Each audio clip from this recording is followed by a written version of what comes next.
بسم اللہ الرحمن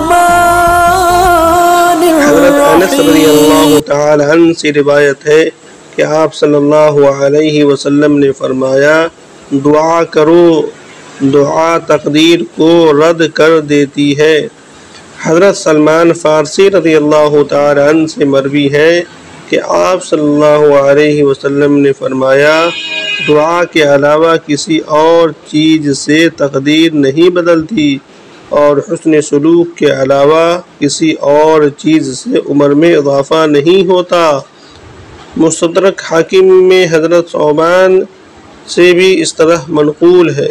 فائدہ: جس تقدیر کے بدلنے کا ذکر اس حدیث شریف میں ہے وہ تقدیر معلق ہے، اور تقدیر معلق کے دعا سے بدل جانے کا مطلب یہ ہے کہ اگر بندہ دعا کرے گا تو یہ حکم اور فیصلہ ہے، شروع سے ہی خدا نے اس فیصلے کو دعا پر معلق رکھ دیا ہے۔